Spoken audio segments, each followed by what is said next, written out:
आहेत का बोला, बाकीचे तरी बोला. इकडे मी मटकी डाळ बनवलाय.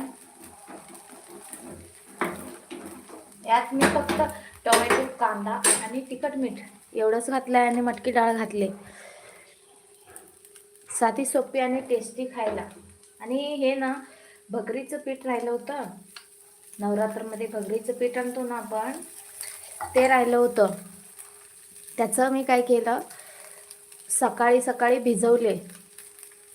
सकाळ सकाळी थोडं होतं, 1 वाटी होती, ते आपलं सकाळ सकाळी भिजवलं.